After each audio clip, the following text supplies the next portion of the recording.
slideshow scam, promising floods and fires, the end of the land.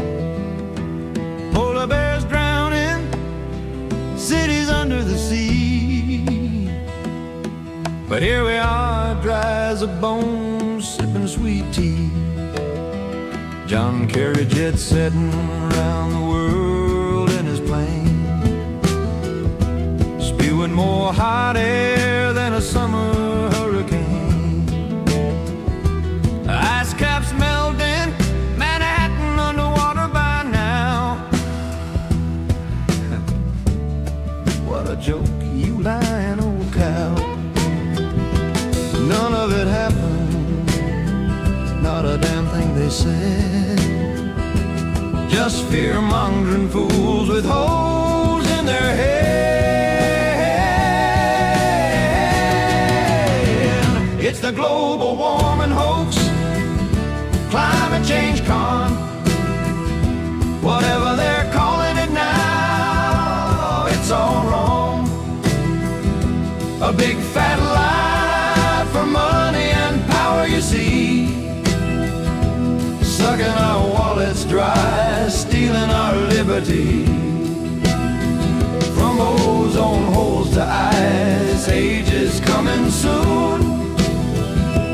Acid rain melting our faces by noon. Overpopulation starving us all to death. Peak oil running out, taking our last breath. It's all bullcrap, a cult for the left-wing sheep. Religion of fear, but we ain't losing sleep. Remember the ozone hole, gonna fry us alive. Banning hairspray, what a load of jive. Then the coming ice age, freezing us in our tracks. Scientists screaming, but it was all hacks. As it rained, eating statues, killing the trees. But look around now, everything's fine, geez. Starvation from too many mouths to feed. Overpopulation panic, what a dumb creed. DDT killing birds, mass extinction doom. Pesticides wiping out life in the gloom.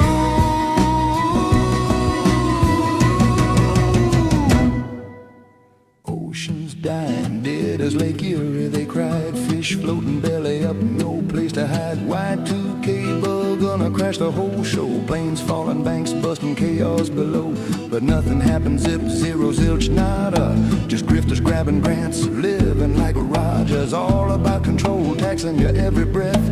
Power hungry elites dancing with death. Now it's climate disruption, fancy new name. Same old scam, playing the blame game. Electric cars forced down your throat. Solar panels rusting, windmills a joke. They tax your cow farts, your truck's diesel roar. While they fly private jets, hypocrites to the core. Leftist religion, kneeling at the green altar. Cult of doom, but we won't falter. Predictions flopping like a fish on the dock. But they keep on preaching, tick-tock, tick-tock. It's the global warming hoax, climate change con, whatever they're calling it now, it's all wrong. A big fat lie for money and power, you see,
There we go. Hello, everybody, and welcome. This is the Sights and Sounds of Earth for Monday, May 11th, 2026. It's 9:07 on the East Coast, 6:07 on the left coast, and 8:07 in Tampon Timland. I always say that wrong. All right, and we are seeing what's going on tonight out here. It's been a crazy day. We're going to, as usual, we're going to do a lot more science than politics tonight, and also some paranormal stuff. I'm trying my best to start to sift in more and more paranormal stuff each night. I'm working on a survey, and I realized Google Surveys does not exist anymore. So now I have to go learn some other way to make a survey. I know a lot of people that use that. I can't believe they depreciated it and it's gone now. Anyway, I'm gonna find a way. I want to get you guys a. I like to. Just so you know, this was something I always suggested everywhere I've ever worked, everywhere I've ever done, everywhere I've ever performed any kind of anything. I've always told people one of the most important things you can do is get feedback, and so. When I first started here at the local group, the local paranormal, or I'm sorry, the local ham radio club, I literally joined the club for a year and realized it was all a big fixed mess, and I got back out. But the advice I gave them a lot of different advice while I was there, and one of the pieces of advice that I gave them was they should do surveys. They need to send out a survey twice a year, a comprehensive long-form survey with a lot of different pull-down menus and stuff. So you guys realize when you use radio buttons and pull-down menus, instead of fill in the blank, it actually allows you to do a lot more analytical study of the thing. So I told them, you got 300 members. Let's send all 300 of them a link, and let's send even potential members. Send them a link. And then I said, then let's create another survey asking why you left. What did we do wrong? What could we have done better? And I said, and then I would send that out to anyone who has not renewed their membership in the last 3 years and find out what you're doing wrong. Find out what could be done better. And you know what the president told me? Oh, I don't believe in that crap. And I looked at him and I said, you mean you don't believe in asking the people that pay dues what they want? You don't believe in asking people that have decided to leave your group? People who have decided to leave your group, you don't care to ask them why? Look at this, guys. We've got a freak tornado warning here. Let's cover this real quick. It looks like we are in Louisiana. This is south of Baton Rouge and west of New Orleans. And let me find, where do we got? We got to have there's one. Okay, here we go. Local radar. And let's see what we've got on the radio velocity. Yep, there it is. A little bit of a couplet starting to form. I got greens and reds tightly formed up together. And this one is a backdoor tornado. It's moving the opposite direction. Tornadoes generally move from west and north to south and east. They could be going west to east or north to south, but they're generally always going from west and north over to south and east. This one's actually moving backwards. This is a back-assward one right here. In Louisiana. So there we go, a freak tornado warning. This is going to be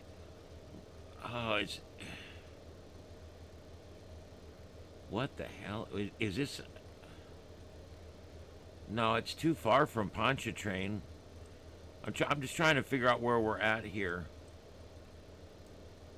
I spent a few weeks in Slidell and in up in that area doing photography right after Katrina. You ever wonder what 10,000 rotten refrigerators smells like? You don't want to know.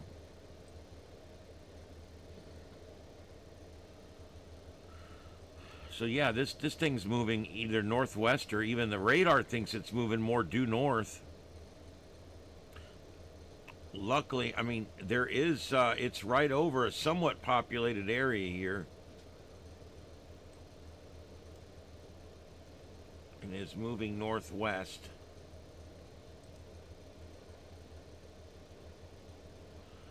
Louisiana, St. James Parish. Let me see what I can come up with.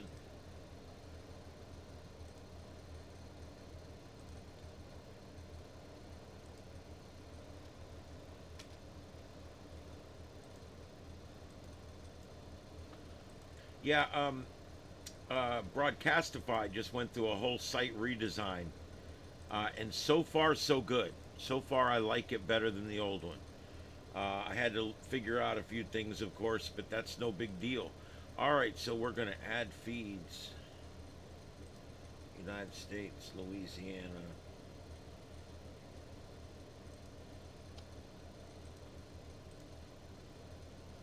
St. James Parish. How could I forget that? Lots of saints in New Orleans. Oh, wow, there's no feeds.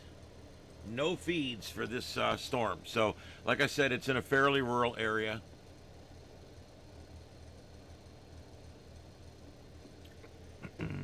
You better watch it, Heath. You're only 10 hours from here.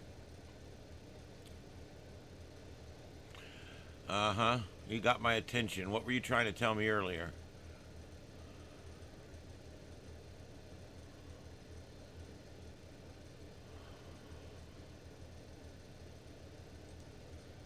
Yeah, do a survey to see why people didn't know about Google Survey.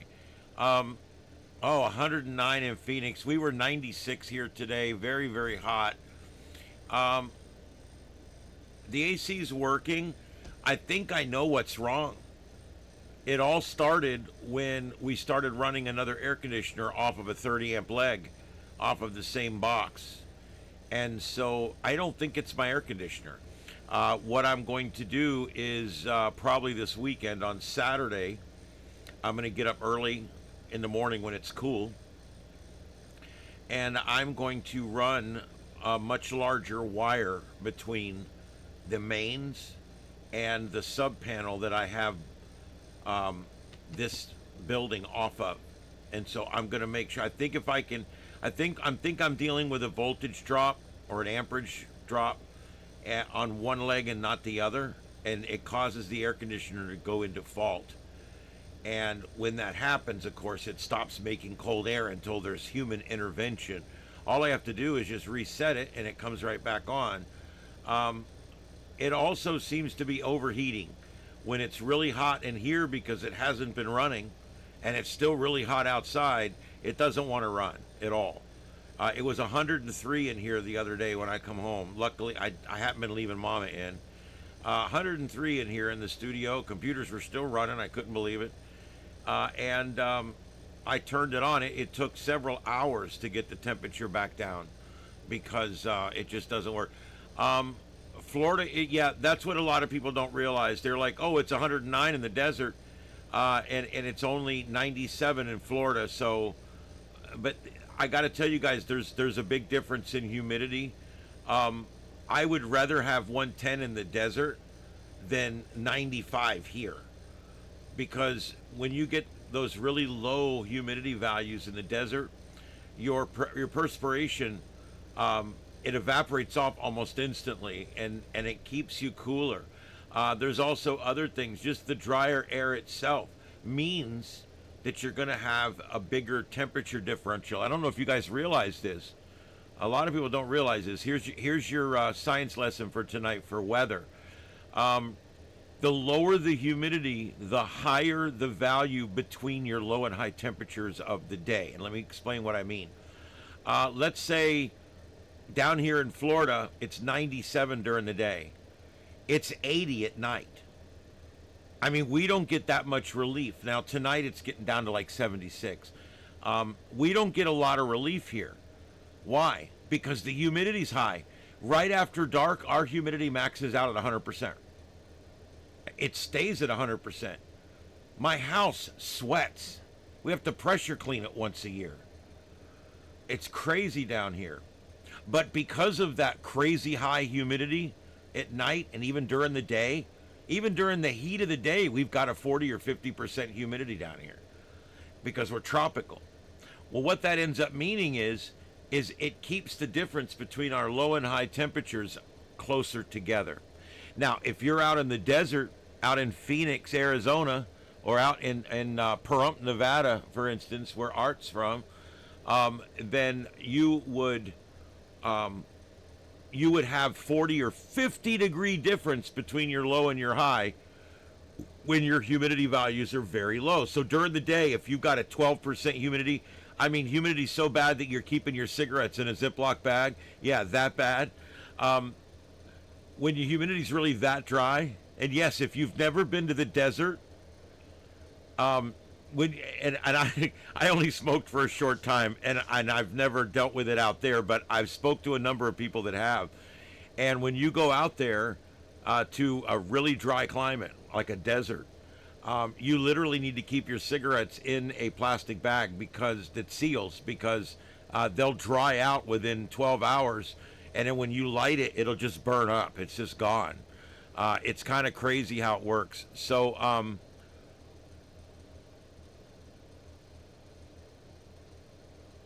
yeah.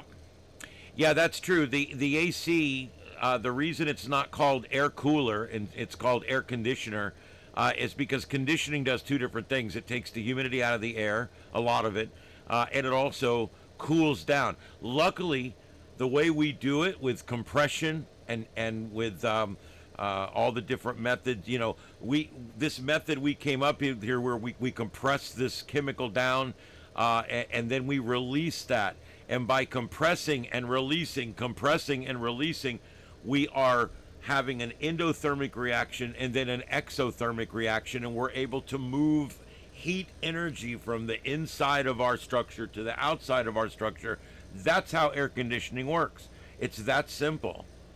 All right. And that's why I told you guys last night that stupid thing they keep showing on YouTube that says this special NASA air conditioner will cool down the entire country in 4 minutes or whatever, some stupid ass claim they make. And all it is, it sprays a little water mist in there. Doesn't really cool down anything. Okay? It doesn't. It doesn't cool down shit. It makes it feel a little cooler. But yeah, it conditions the air and it moves it out. Florida didn't become popular until the air conditioner was cheap enough that people could own one in their home. And yeah, it's a big deal down here, a very, very big deal.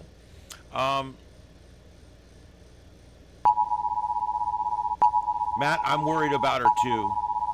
Just for the record, I'm very worried about Charlie Kirk's wife. God bless her, and I want her to keep doing her good work, but I'm scared for her. All right, here we go. No severe thunderstorm warnings or tornadoes anywhere in the country except the one we're looking at right here on the screen. The couplet looks like it's separating a little bit. This is along a line. It's moving backwards. It doesn't have a lot going for it, but we're watching it anyway. Yeah, it's amazing in the desert when you sweat. It's 110 degrees, you're in the sun, you're sweating like crazy, but your skin is dry. It's because the moment you sweat, it evaporates. However, that process is keeping you cool. However, your body's giving up a lot of its volume in order to do it, and it will eventually become a problem. That's why hydration is so important.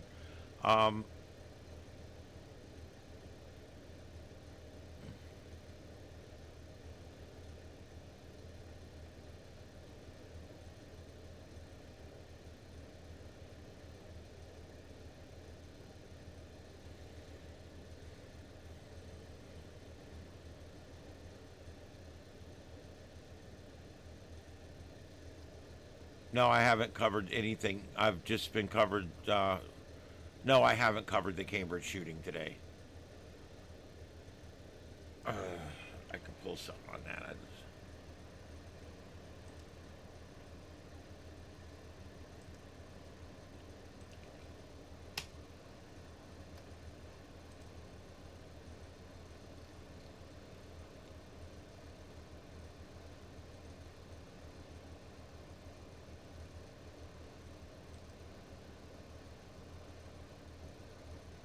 All right, according to the City of Cambridge website, public safety response to Memorial Drive on May 11th, suspect has been taken into custody shortly before 1:30 p.m. on Monday, May 11th.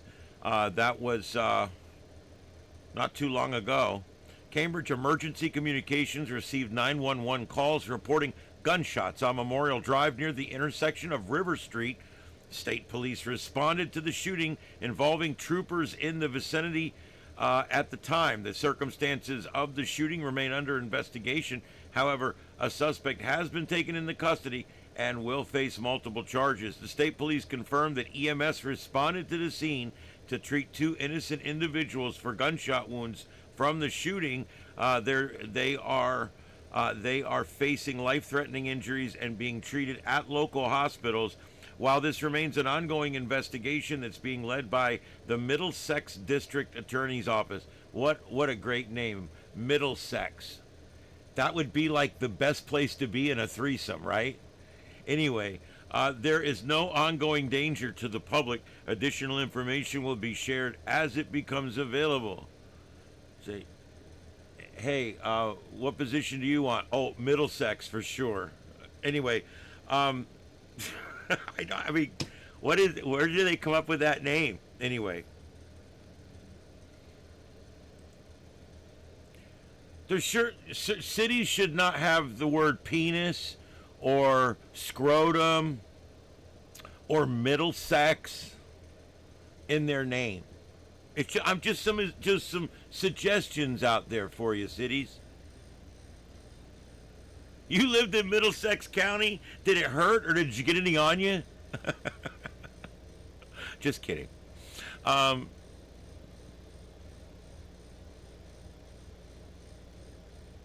Yeah, security is a great thing and it can help and it will keep you safe a lot of times, but it's not going to stop like what happened to Charlie Kirk. I mean, the only thing that, what stops that? I'm going to go back 20 years ago and watch the Pope move around. There was a time where they were trying to cap the Pope like once a month, and they, believe this or not, they built him a cube.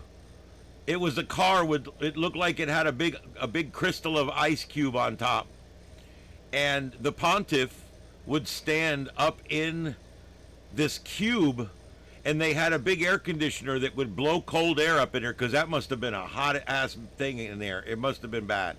But you could see they had vents up in there, and he had a microphone he could talk on, and they would drive him around, and he would stand up there, and he had a thing that would go around his waist so he didn't fall down, and they would drive him around in this big glass cube.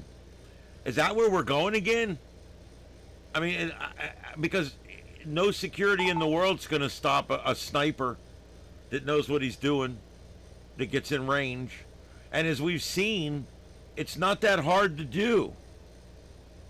Some kid crawled up on a roof of a building that had Secret Service agents in the building. They were right underneath him in the building looking out the window, and he's on the roof setting up looking at our president.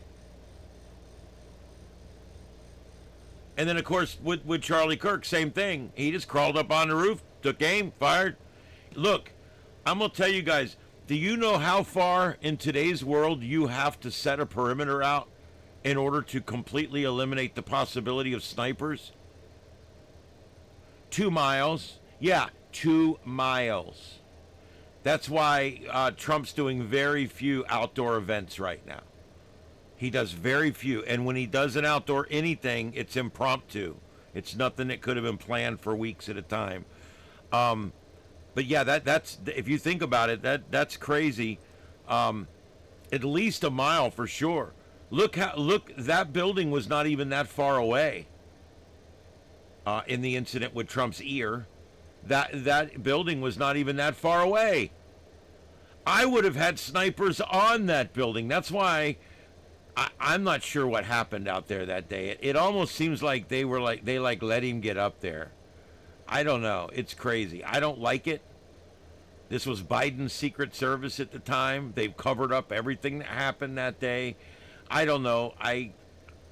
It just, the whole thing's crazy. This kid came out of nowhere. Not much of a social footprint. Okay, guys, they've let that warning expire. So let's get this back in standard mode here, and we'll go up and take a look. All these little thin flood warnings, those are all river flood warnings. And north of New Orleans, they're having some flooding issues. And they've got some real heavy rain that's going to be coming through New Orleans here before long. How far is it? Well, maybe not. Well, they're going to get some of whatever, but no, this is all kind of being pulled off to the north. It's kind of weird. Anyway, and then we've got, look at this massive rain, this low pressure system sitting out here. It's kind of weird. It's like a low, down a surface low, and sitting over the Gulf of America. This is going to come on shore in the Florida Panhandle overnight, and it looks like just mostly heavy rain. All right, so let's go back and let's talk about, I had a few stories I wanted to talk about tonight with you, and I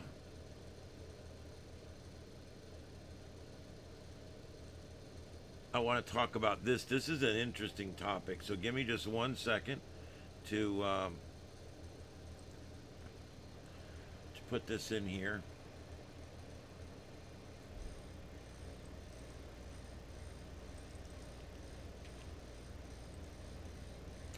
Okay, so this is kind of a neat thing. I got this from Coast to Coast. If you guys don't know, Coast to Coast has a pretty good website.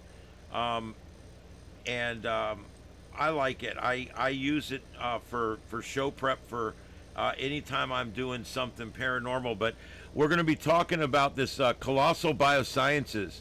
That's the name of a company. Colossal Biosciences are going to breed dire wolves. Now, why is that a news story? Well, because they were extinct. That's why. These are de-extincted dire wolf pups. A firm that claims to have brought the extinct dire wolf back to life is hoping to create a breed population of the animals.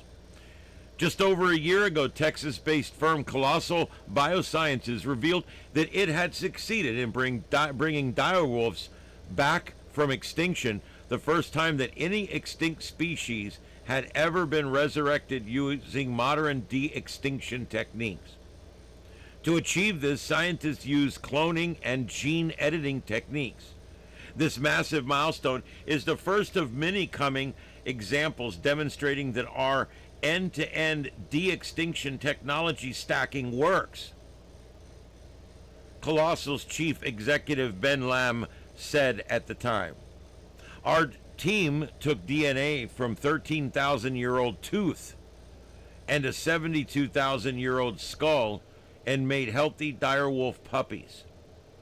While this achievement would seem to be impressive, the claim has since been met with some significant skepticism from the science community, with many arguing that the pups aren't true direwolves. Even so, the firm is showing no signs of slowing down, and now, according to reports, it's hoping to create more pups so that it will have a viable breeding population of the animals. They would need to do that. They would need to clone 4 or 5 or 6 of them from different samples so that they would end up with a breeding stock that would be viable into the future. As things stand, the pups born last year are understood to be doing very well. The 3 dire wolves live on 2,000-acre secure, expansive ecological preserve that allows us to monitor and manage them while providing them with semi-wild habitat to thrive in. We hope to have more dire wolf pups by the end of the year. What do you guys think about that? We're de-extincting. Do you guys now? Okay, what's the first thing that comes to your mind? Go ahead and say it, Jurassic Park. Okay, but that's what we're talking about. We're talking about de-extincting things. What would you de-extinct? I mean, and is this the right thing to do? I mean, that's obviously a question. Do we want to de-extinct things? You know?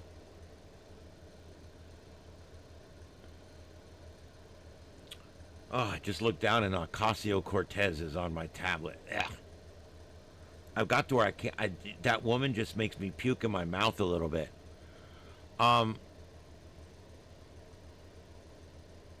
Woolly mammoths. Somebody said. Callie Prepper said woolly mammoths. Also T-Rex hybrids and all the fun stuff. They're going to create monsters. Well, yeah. I mean, any creature higher than us or bigger than us, higher than us on the food chain or bigger than us, is going to be a danger if we bring them all back. So yeah, I mean, I don't know how that's going to work. Do I think they should be able to bring back a few dinosaurs so that we can study them, and maybe we'll put them on an island off the Pacific coast somewhere, yeah, I don't know. I don't know if it's a good idea, but I guess why not, right? I think it would be neat to be able to study them. You know, I don't know. After the movie, I have kind of second thoughts. First of all, we'll keep Newman away from the controls this time. That whole fiasco was because they put Newman in charge of the controls.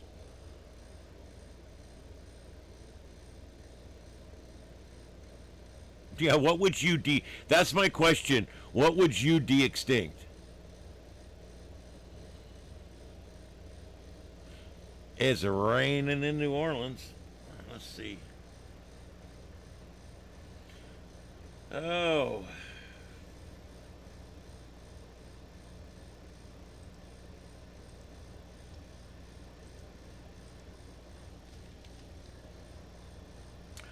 Bop, bop.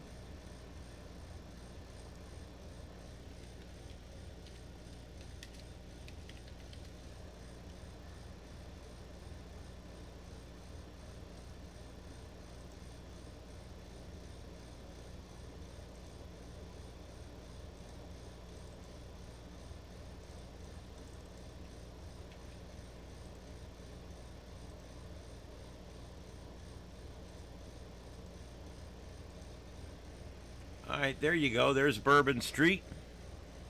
Take a peek. And yeah, it's a light rain going on there right now.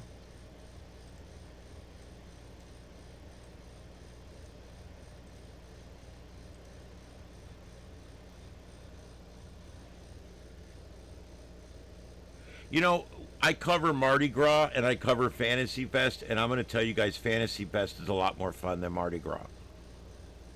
I don't know why. Just, I don't know. It's a lot better. A lot more crazy stuff going on at Fantasy Fest. And by the way, we will be covering Fantasy Fest this year. I'm going to try to do as much of it as I can. The problem is that's the week I go on vacation. So, because vacation is 6 months away, I'm thinking about moving it up a week. Because I think Fantasy Fest, and I love covering Fantasy Fest. I really want to go.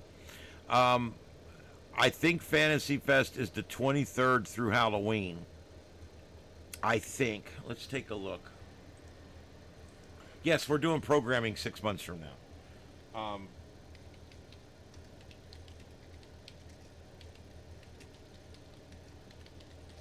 Let's see.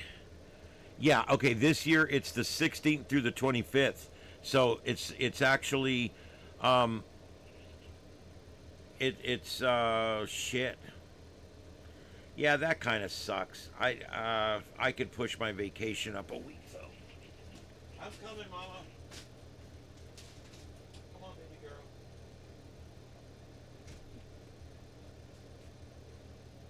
What you doing? You knocked the bottle over. Come say hi to everybody. Come say hi. There she is. You got them hitchhikers all over you again. Where are you going? Are you leaving the yard? You got hitchhikers all over you. All right, so that's but anyway, that's going on. I don't know. I'll figure this out because the first 3 or 4 days, that first weekend is so-so. The date you really want is the 25th is that Monday, so it's actually the 23rd and the 24th. Oh wait a minute, I'm looking at the wrong month. Yeah, the 25th is a Sunday. So it's the Friday the 23rd and Saturday the 24th. That's the two big days. That's when they got the parade and everything else going on. And just to dispel the rumors, it's not a gay event. It's an everybody event. It's a fun event. Many of the people participating are not gay. So there you go. Just had to put that out there.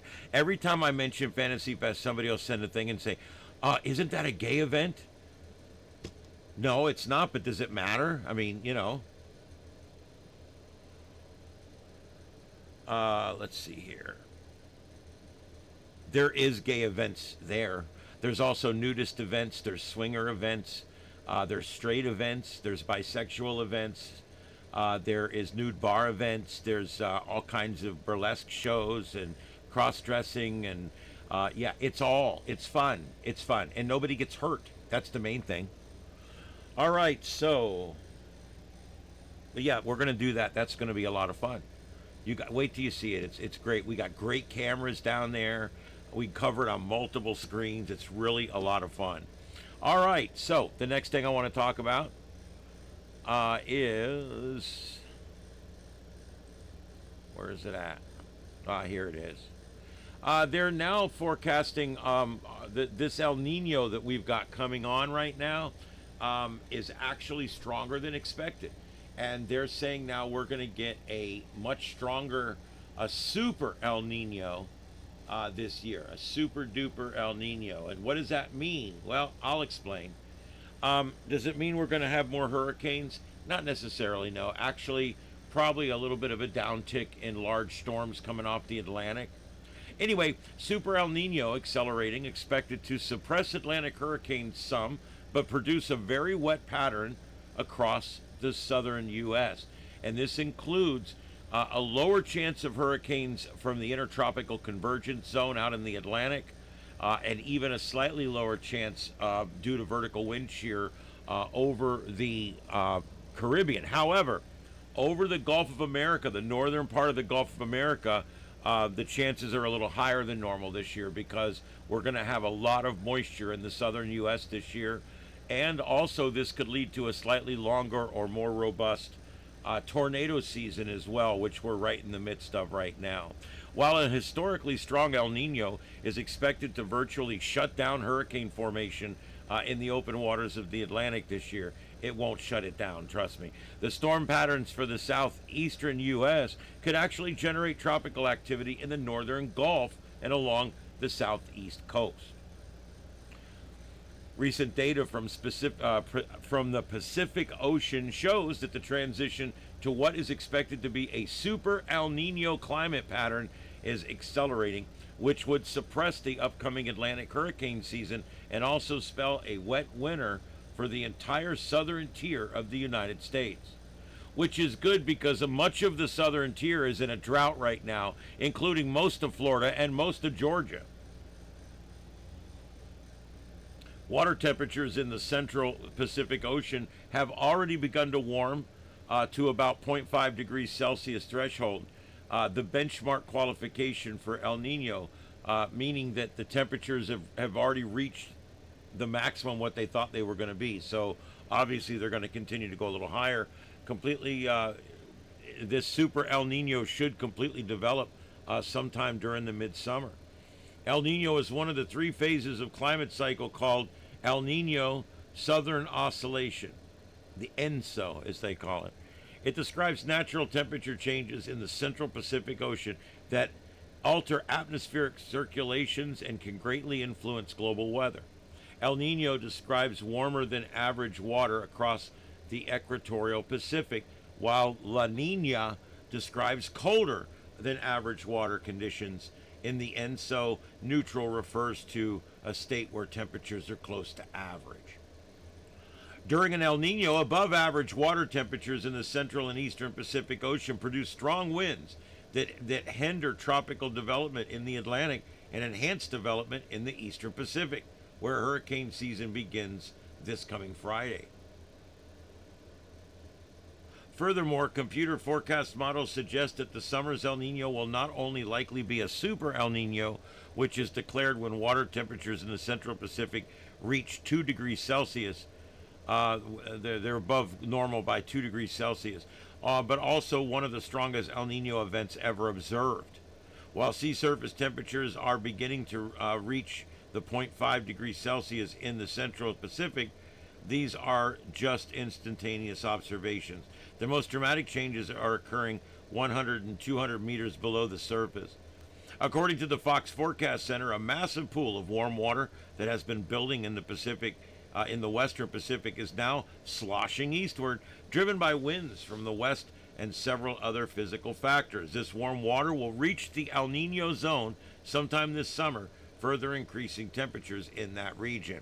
There is currently a very high probability of El Nino conditions will persist through the end of 2026. As El Nino strengthens, it will begin to bend the Pacific jet stream, which acts as an atmospheric conveyor belt for storms and is responsible for most of the rain seen across the lower 48. So there you go. My big takeaway from that is slightly lower hurricane threat from all over the place, except the northern half of the Gulf of America. In the central and northern Gulf of America, we could easily see hurricane formation there, a higher than normal chance there. So that's how that goes.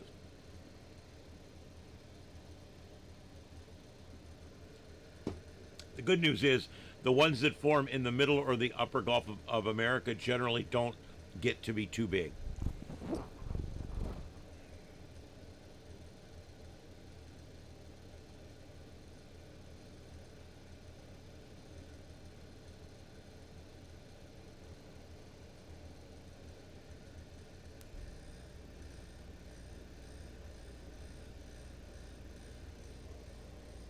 You're going to bring back the woolly mammoth, yep.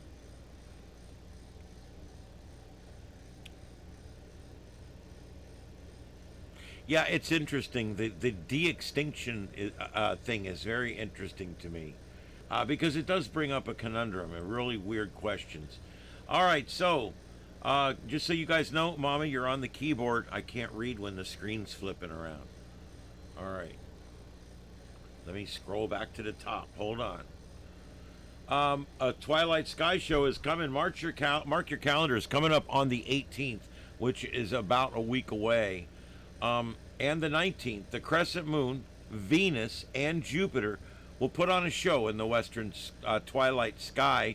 A tight Venus-Moon pairing on the 18th is the highlight, but the view will be great on both nights. Solar activity. The next thing, solar activity. Remember I told you guys last night we had that one coming around?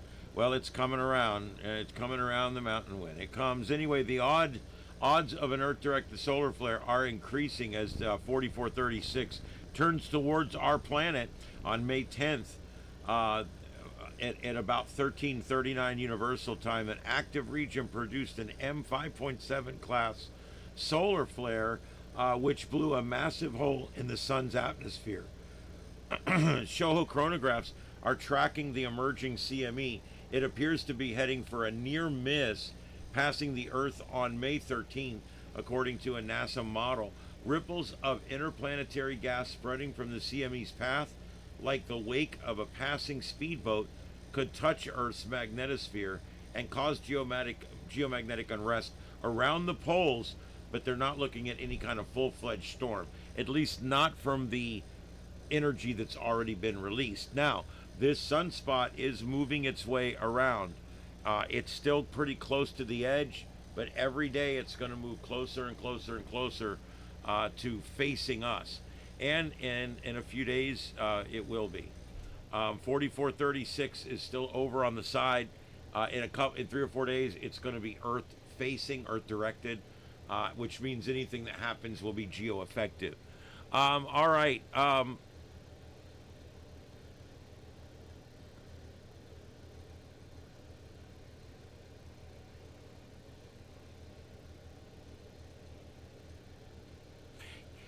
Yeah, they'll do that, especially the older ones. We're trying to always do more with less wattage so more people can use the same spectrum of frequencies. And as we bring the wattage down, sometimes the equipment becomes more affected by things like geomagnetic storms and things like that. And that's probably what it is if it's a newer one. Or sometimes the older ones just aren't filtered as well. Anyway, all right, so let me see what else we got here for you guys. Just wanted to mention 30 years ago tonight. 30 years ago tonight, 110 people died in the Everglades, not far from here, about maybe 100 miles from where I'm sitting right now. This was, you can see this if you go on one of those ones where they do the flight investigations. I think Mentor Pilot did it. I think Air Disasters did it. I think there's another one that did one too. This flight here, I responded to this. I was called in to my EOC to take the communications trailer, and I responded code 3 into my EOC, jumped in the trailer, I jumped in the bus, got it started up, got all the lights on and everything. We formed up a convoy, and about 12 minutes later, we were heading towards Miami. And we had cop cars, fire trucks, engines, ambulances, a comms trailer, everything. I was driving, I think, the biggest thing. And we were heading down there, and we got canceled. We hadn't been out of the station, out of the EOC 20 minutes, and we got canceled. We got off at an exit, turned around, and came back. Because once they got somebody out there, they realized that it went in hard. This happened 30 years ago. Value Jet Flight 592 crashed into the Everglades, killing everyone on board. The memorial ceremony was held Monday today by Chaplain Alex Trechet, and even though with time the pain is lessened, he said the void will always be there. And it goes into all the different stories here. Yeah, it's what a sad thing. This one was coming out of Miami. This particular one here, they had loaded a bunch of oxygen canisters on the plane inappropriately. And there was a fire on board, and they never made it back to Miami.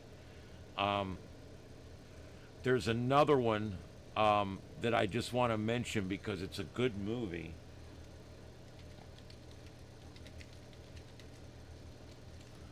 I think I mentioned this before. The Ghost of Flight 401. This one happened. The first one I mentioned happened 30 years ago. Crashed in the Everglades. Not far from where that one crashed, years earlier, this one crashed, and this is Flight 401 out of Miami. It was Eastern Airlines Flight 401. It crashed December 29th, 1972. In the Florida Everglades. The difference between Value Jet came in hard and it nosed in. They had to dig 100 feet down to find the rest of that plane. This one here came in kind of soft. This one broke up on impact, but it broke up softly enough that some people were able to survive the impact.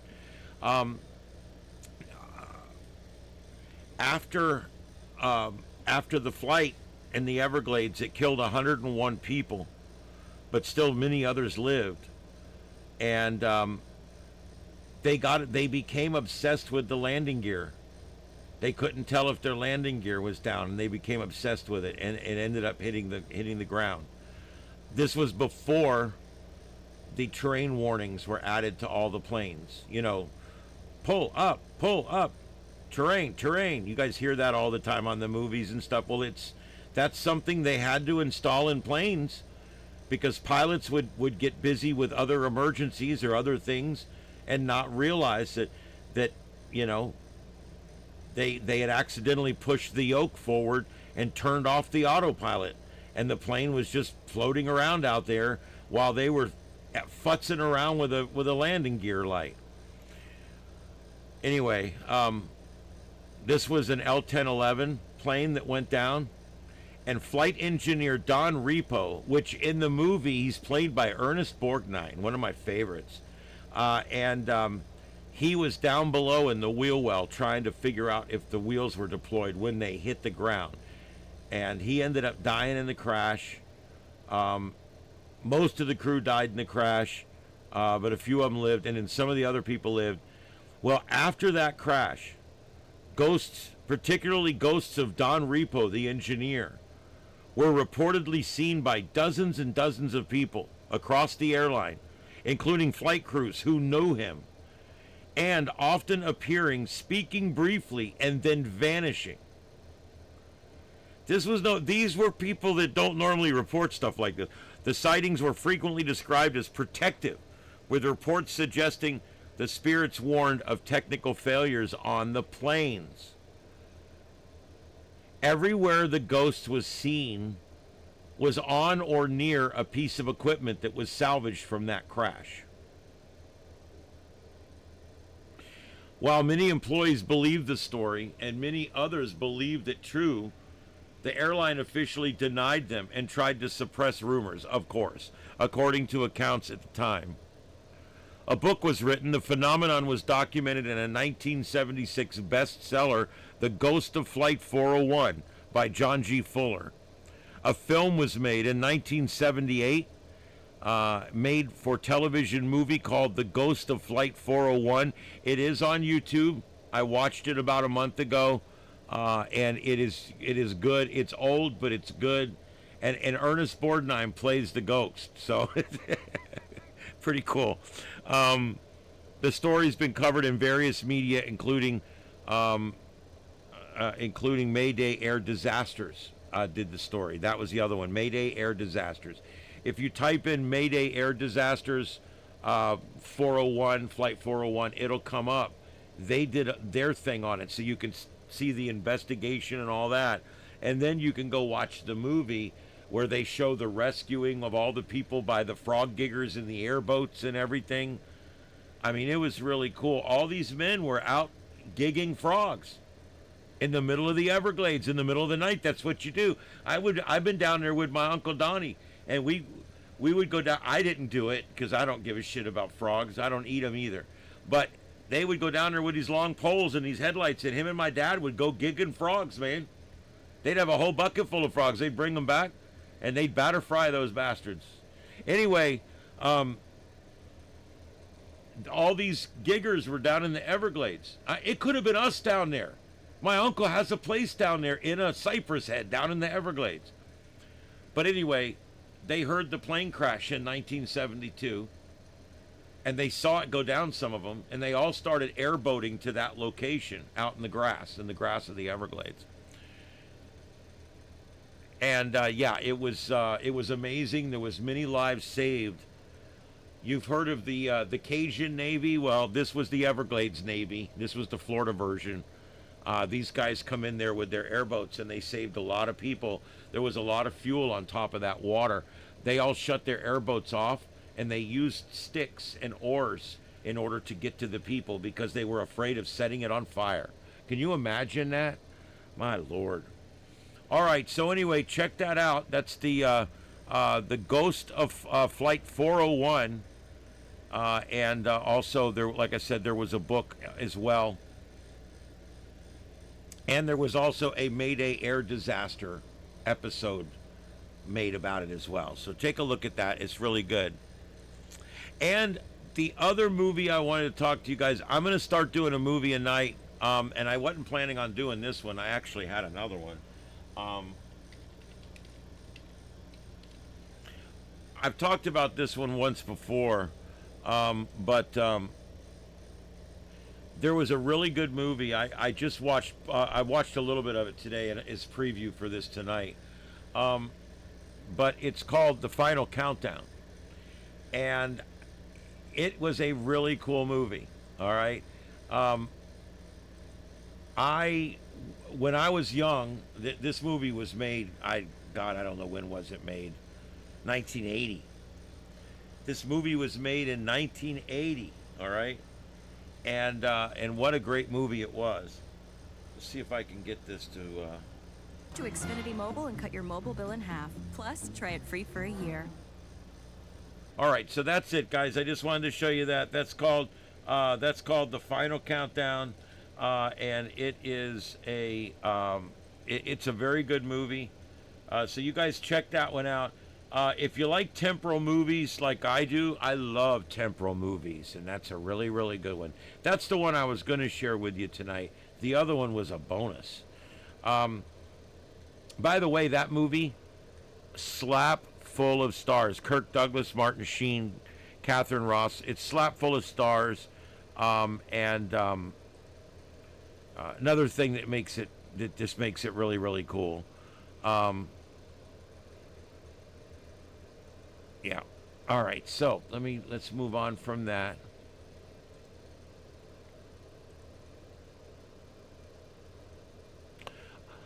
Yeah, where's that at? Where is that? Where is that? There it is. All right, let's talk about the Curiosity Rover. This is something. This is something that's kind of been an interesting thing. We've got this Curiosity Rover out there on the Mars, and well, we've had a little issue with it, but that's okay. We'll get it figured out. Here's what it looks like. All right, NASA Curiosity gets stuck for days when its drill gets jammed in a rock. That's right, it happens. The exploratory rover has been probing a rock on the ground when it found itself unable to get its drill arm free. We've all been there, right? The drill's stuck in the hole. Have been tunneling around on having been trundling around on the Martian surface for over 13 years. NASA's Curiosity rover is certainly no stranger to using its robotic arm to drill into interesting outcroppings of rocks. When it attempted to extricate its robotic arm after drilling into the rock nicknamed Atacama, I don't know, on April 25th, however, the space agency was surprised to find that it had picked the entire rock up off of the ground instead of simply coming free like had happened every other time. Keen to avoid damage, the drill arm, the mission team attempted to free it by vibrating the drill, but the rock remained surprisingly stubborn and refused to come loose. A few days later, on April 29th, the team made another attempt.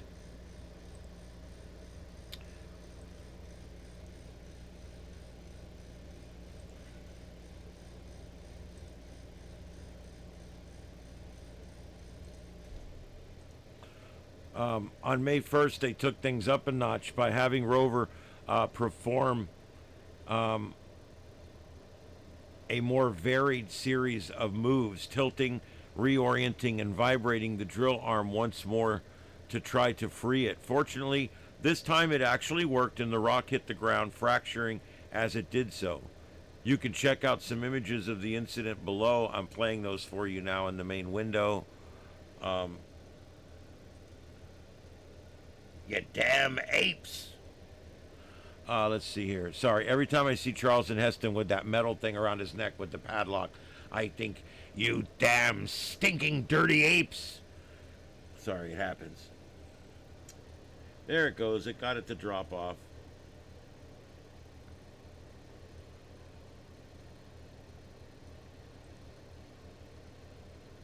So that's that.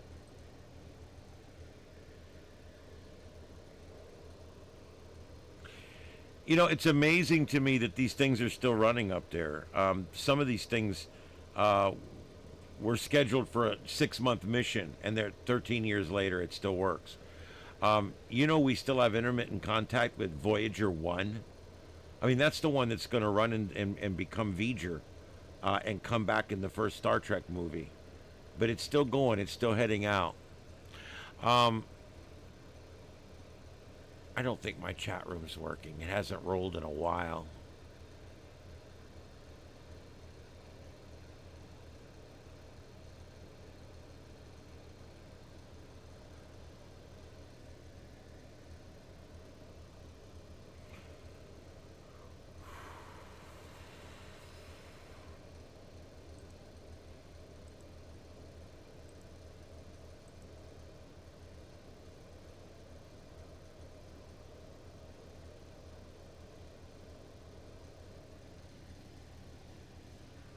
Okay.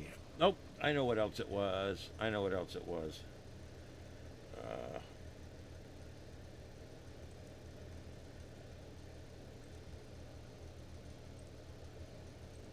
Seismic monitor. The seismic micrometer thingy. Yeah. Earthquakes. Yeah, guys. We've had some. Well, we've had some pretty damn good ones. It's been kind of a thing lately with these earthquakes. All right, so let's take a look and see where we've got earthquakes going on. Here's our seismic monitor. You can see the the pinkish ones are yesterday. The purple ones are today. Wow, there's a big one right there. A 5.2 on the Solomon Islands and a 4.8 on the Mariana Islands. But let's also down here, a 5.5 off the coast of central Chile. Let's go ahead and take, we always seem to have this little cluster going on around Puerto Rico and the British Virgin Islands. This has been going on for months.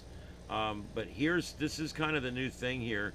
This shows you there was a shitload of them yesterday, but only one today. There's just been this one. So this may be an incident that's closing itself out. The one here, Brawley, we talked about this one yesterday. Yes, I found my better earthquake tracker. I do not like the one from the USGS. And here there's a bunch of other ones. We had these down east of Carson City in Reno. And here this is an M4. So you can see that there in western Nevada. That's pretty much what we've got. The Pacific Rim is active as always.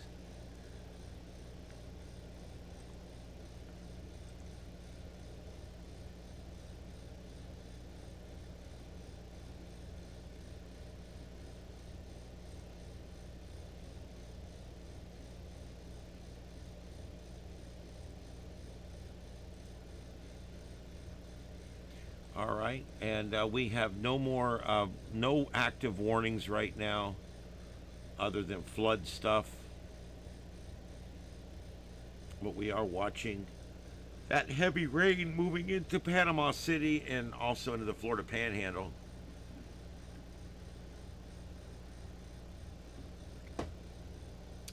Some people don't realize it, but Tallahassee is in Eastern time. Once you get over here, in this area here, it goes into Central Time. Florida actually has 4 or 5 counties in Central Time.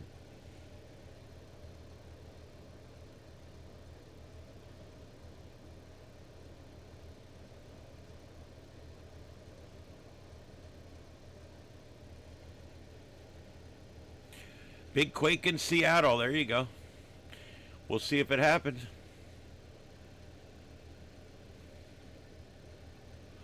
I'm not sure on that one, Matt. I bought his book Monuments of Mars. I've actually got, I think, 2 of his books total. I like Richard C. Hoagland.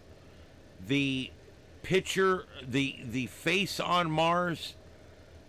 God, you know.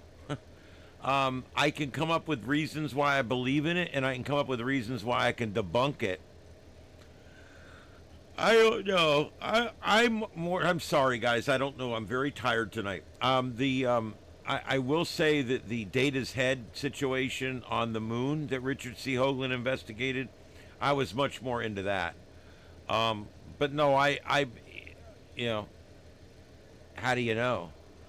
Every time we get more pictures, some pictures look just like a monkey face on Mars, and other pictures, they don't have any characteristics at all because the sun must hit that formation at the right angle in order to see the face.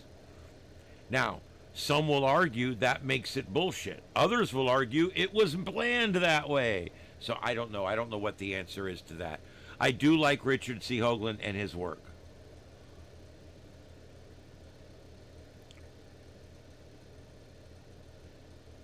Yeah, I saw there was already a Dollar General on Mars. I think that's pretty cool. They're usually the first to arrive. I got up at my cabin. We used to be out in the middle of nowhere, and when Ingles would close at 8 o'clock in the evening, that's it. That's it. You would have to drive 25, 30 miles to Murphy, North Carolina to get some Pepto Bismol if that's what you needed from Walmart.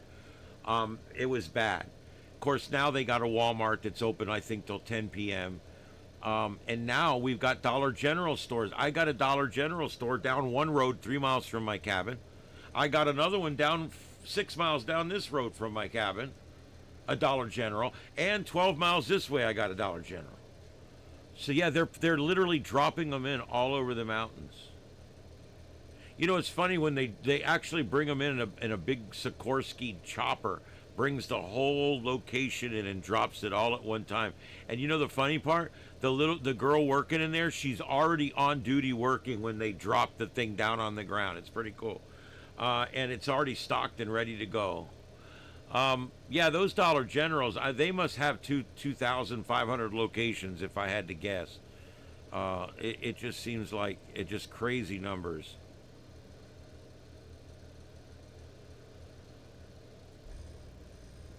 Stop licking me, please.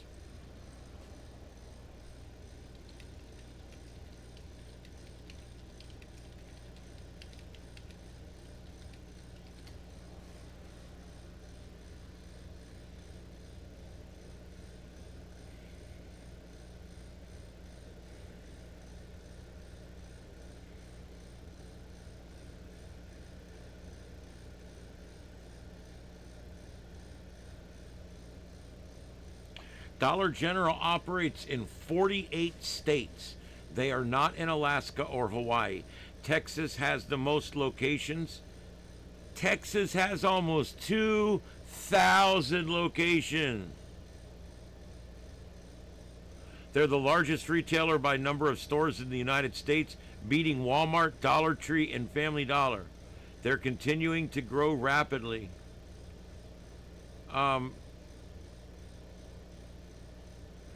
There's three different sources here for how many stores they have in the United States. One source reports as of April, 20,300. Statista reporting on February 27th, they have 20,900, and Dollar General officially says they have 20,500 plus. Wow, dude. Wow. Can you imagine that? 20,500 locations? Jesus.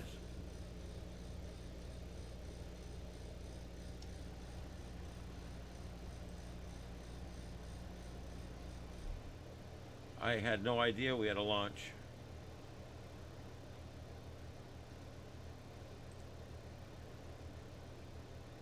Is this live now?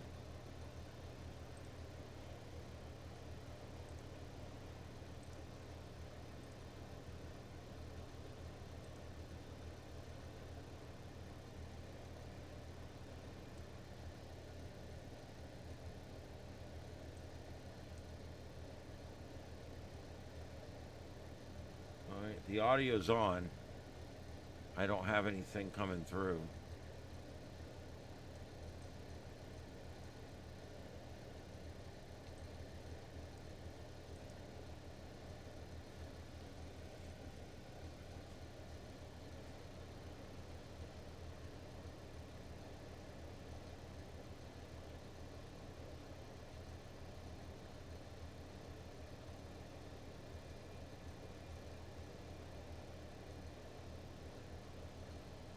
I guess this is live, guys, but I'm not getting any audio.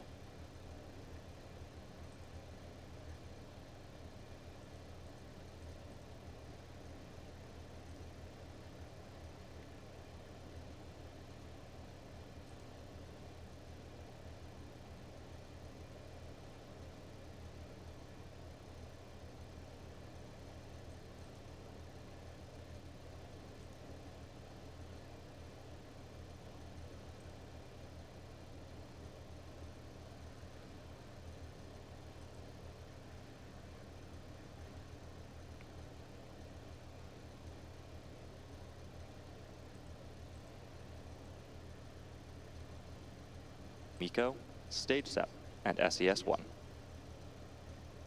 All right, there we go. I MECO. got it.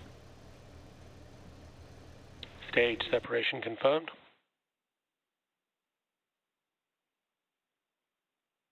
I'm back startup. And confirmation for that series of events, which again were MECO, Stage Separation, and SES-1, or MVAC. Start. Coming up next will be fairing separation. Once the vehicle reaches the vacuum of space, the payload fairings are no longer necessary and will be jettisoned and retrieved. As a reminder, separation confirmed. there's the call out for fairing separation. As a reminder, we will not be showing any views of Stage 2 today.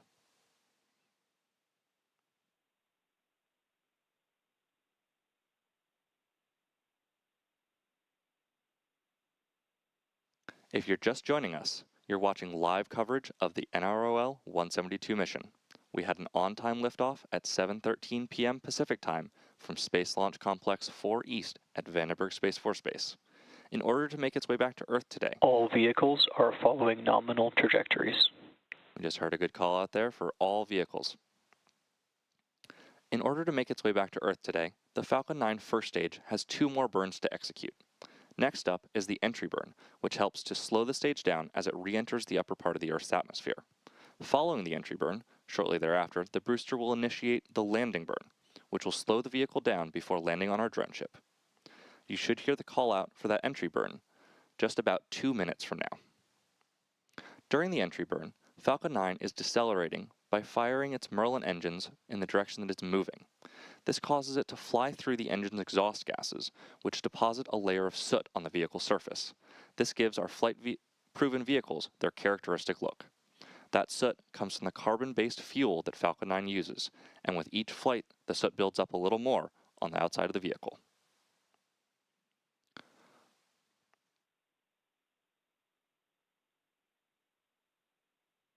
We are just over a minute and a half away from the beginning of the entry burn. As you can see on your screen, Falcon 9 is equipped with 4 hypersonic grid fins, which are positioned near the top of the first stage and used for steering as it returns to Earth. These are the primary aerodynamic control surfaces for the first stage during atmospheric re-entry and descent. Grid fins are a critical part of Falcon 9's reusability system.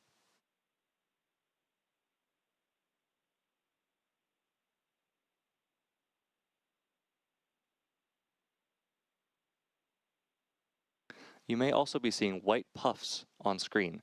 These are part of the Falcon 9's cold gas thruster system, which helps to orient it while in the vacuum of space.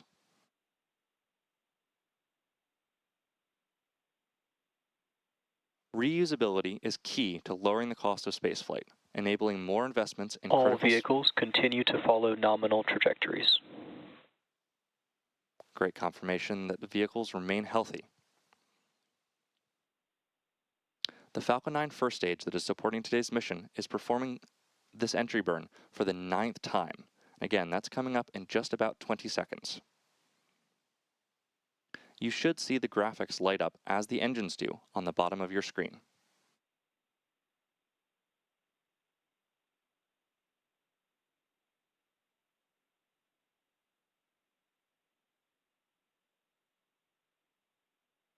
Stage 1 FTS is safe. Stage 1 entry burn startup. There's the call out for entry burn startup on the Falcon 9 first stage. This burn is set to last about 30 seconds and is slowing the vehicle down in preparation for its final burn and landing.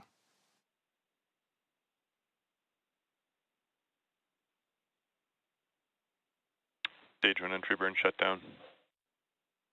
We just heard the call out for entry burns shutdown, signifying the completion of the Falcon 9 first stage entry burn. Coming up next will be the first stage landing burn in just a few seconds.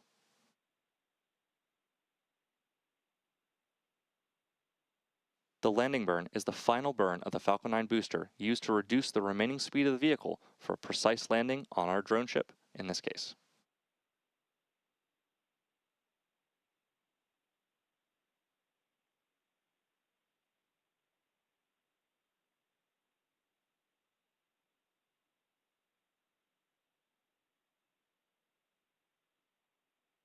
You can now see the grid fins maneuvering the vehicle as it positions itself for that landing.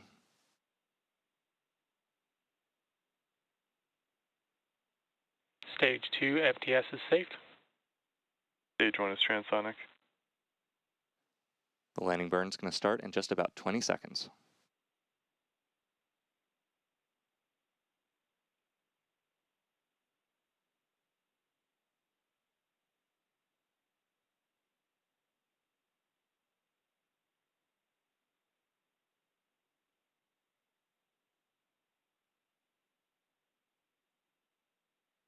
Stage 2 is in terminal guidance. Stage 1 landing burn. And there's that call out. That means that we are in the final burn for this booster before landing.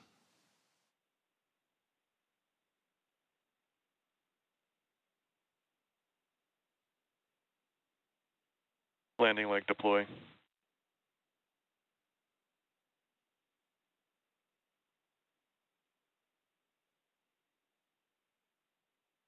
Stage 1 landing confirmed. And another successful landing of our Falcon 9 rocket.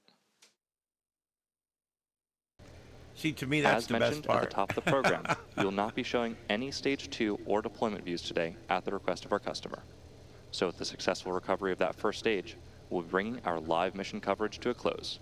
We'd like to thank the National Reconnaissance Wow, their Office customer. for entrusting us with today's mission, as well as the Range and FAA for their support.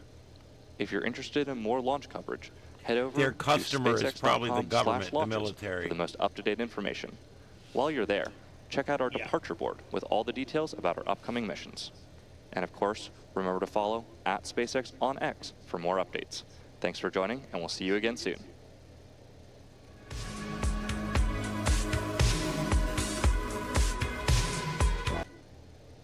All right, so that's that. That's the coverage there of the SpaceX launch. Thank you for letting me know that, Victor. I appreciate that. Always keep an eye on me, because sometimes I miss a great opportunity like that. I love watching those launches, and I didn't even have that on my radar tonight. So thank you very much for that. I really appreciate it. All right, so yeah, we're getting a flood discussion now for this area here in New Orleans. This is going to be a lot of rain coming down here overnight. And you can see this circle pop up. It's a mesoscale discussion for flooding, heavy rain. We've already got some flooded stuff here. Flood warnings in effect for rivers up there north of Lake Pontchartrain. All right.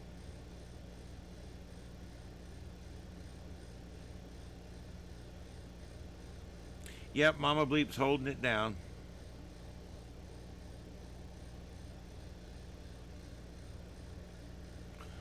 Yep. All right, so let me go back through here and see what I got.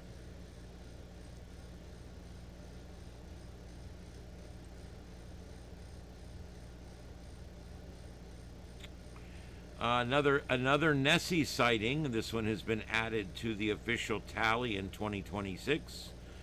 They actually have people that track those Nessie sightings, the Loch Ness Monster, and kind of cool how that works. Tonight they're doing a neat show on Coast to Coast. If you're up in the middle of the night, starting at 1 a.m. Eastern, George Norrie is going to be doing The Secret Door.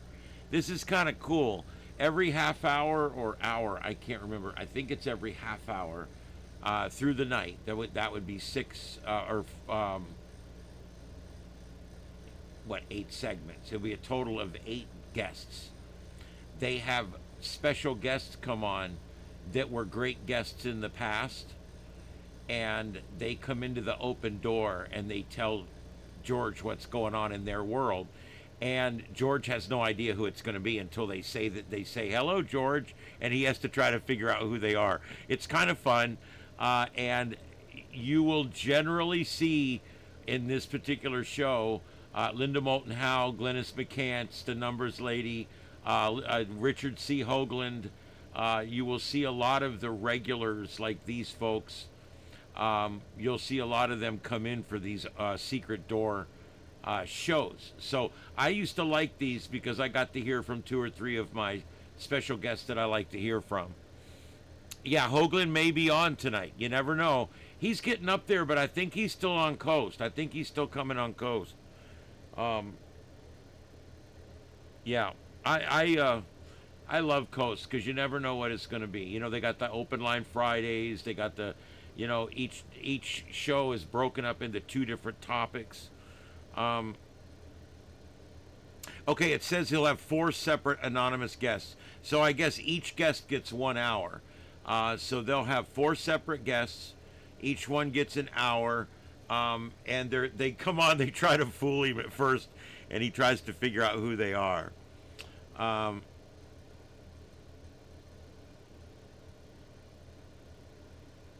Yep, and then tomorrow they're doing natural remedies and remote viewing and consciousness.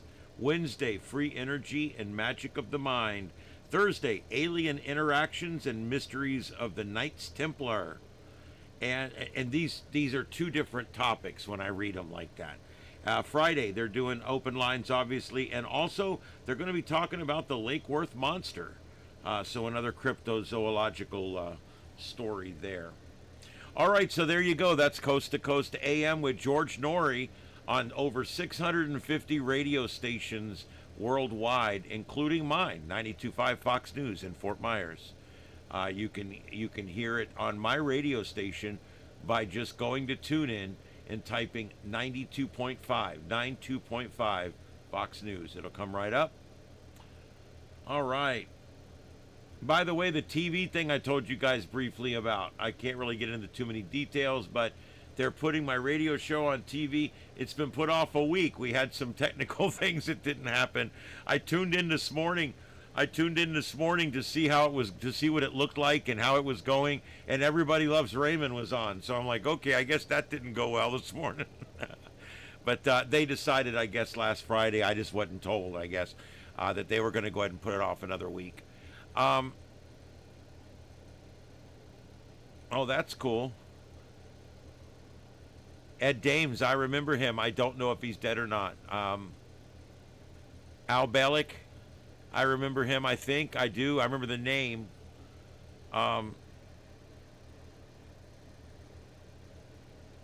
Yep. All right. So that's what we got going on there. We already did space weather. We already did. There's no big volcanic activity right now, at least nothing where there's any cameras.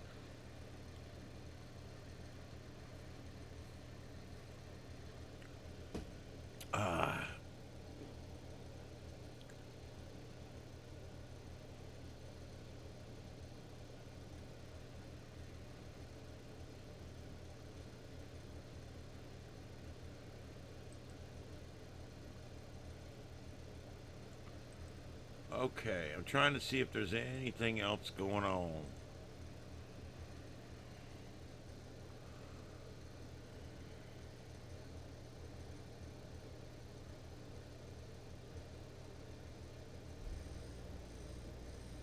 Yep, so we've got these street takeovers going on. There was this one in Tampa and all this. That's becoming more and more of a thing, guys.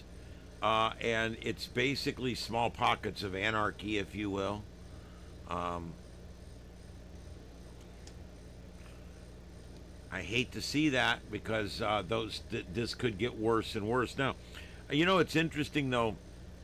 Those may be getting a little worse. But you know what's interesting? Murder rates. Murder rates are way, way down across the country right now. And mostly because of Trump and what he's doing.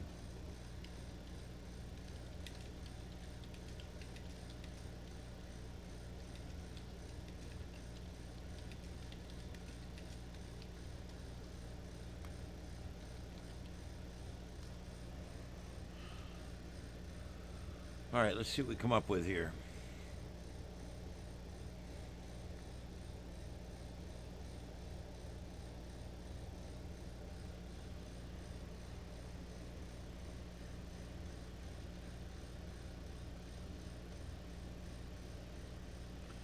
I want you guys to hear this.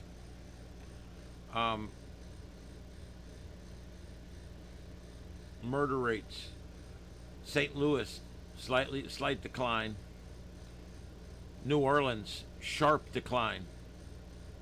Murder rate was 51.3 down to 34.7. And down again for this year. Memphis, Tennessee, down quite declining. Baltimore, Maryland, strong decline. Murder rate is down 45%. Detroit, declining. Washington, D.C., sharp decline. Washington, D.C. murder rate down 40-50% right now over the 3 year, protracted. Cleveland, Ohio, declining. Birmingham, stable, decline. Philadelphia, murder rate, declining. Kansas City, Missouri, declining. Indianapolis, peaked in 2024, declining. Milwaukee, declining. Chicago, Illinois, significant drop. Atlanta, Georgia, declining. Richmond, declining. Oakland, declining. Houston, showing a steady decline 3 years, year over year. Minneapolis, Minnesota, strong decline in murders. Why? Why? It's simple. Trump's not putting up with the bullshit anymore. And it's a bunch of other things too. But the good thing is, of the top 25 cities, listen, hear me, of the top 25 cities for crime in this country, all 25 have seen a decline in murder rates since Donald Trump has taken president. All 25 blue cities have seen a drop in murder rate since Donald Trump became president. That's nuts. You can actually walk around after dark in D.C. and you won't necessarily get mugged. Homicides peaked in 22 and they've been declining sharply across the country ever since.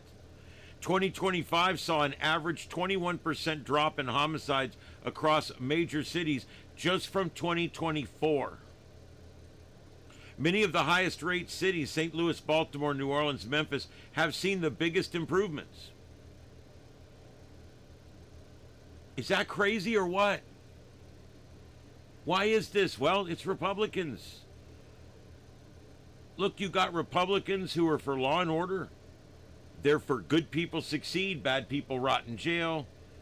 But you got your Democrats, anywhere they're in charge, you've got them letting people out. You've got them, not holding the law, cashless bail systems and things like that, letting illegals out, not cooperating with ICE. And yet, despite all of that, Donald Trump has had an overall stabilizing effect on this country and the murder rates in this country. That's a fact. Look at it. I got the proof. I brought the receipts, homeboy. That's right. I got it. It's down across the board. Isn't that worth it? Do you know how many black men are alive today because Donald Trump's president? Wow, that's an interesting thought, isn't it? Because most murders in these towns are black on black crime. The person doing the shooting is 80% chance he's black. The person being shot, 80% chance he's black. It's mostly black on black crime. So this is a good thing. This means that Donald Trump is saving thousands of black men, which is good because they came out and voted for him last time, remember? So anyway, I think that's a good thing. I really do. I think that we're saving lives. We're even though they're gangsters' lives, they may get their shit together.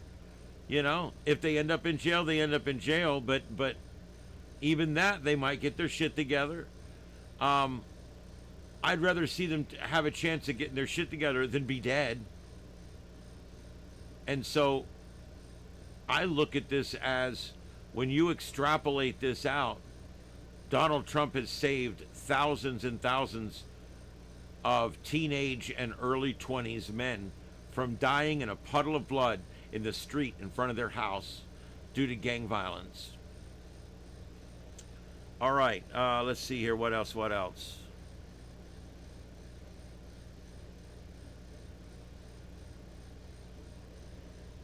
Deploribus, I bet.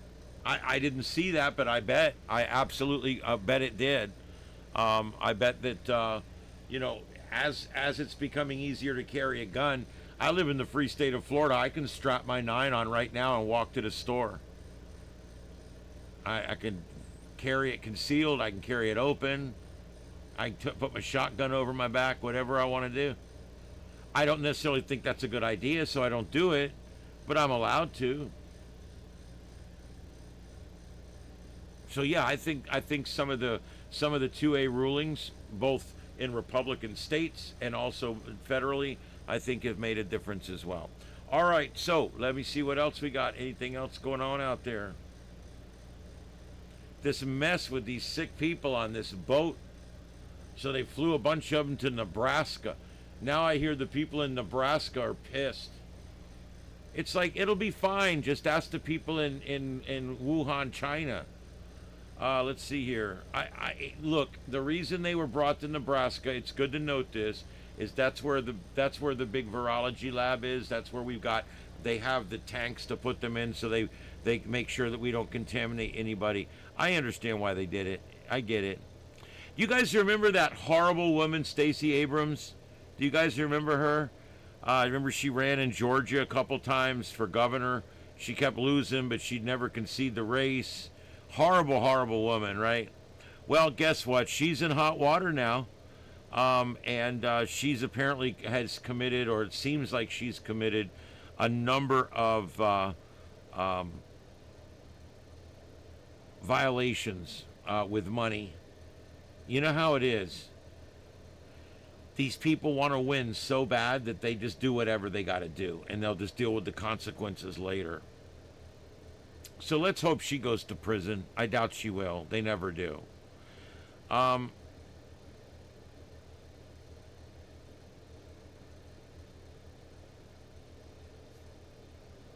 Yep, another state has buckled now and is going to join under Trump. New York joins federal school choice initiative despite traditional Democrat opposition. New York now joins Colorado as the second blue state to embrace the new federal program, signaling a massive shift in the national battle over education freedom. Guys, this is the answer. We're doing it here in Florida. It's called school choice. Now, don't get this mixed up with any local programs like we've got a school choice here where you get to pick your high school or some shit. I'm not talking about that. What school choice is instead of giving the money, see, used to be if Lee County, my county here, let's say they had, for shits, let's say 20,000 students, a lot more than that, quite a bit more than that.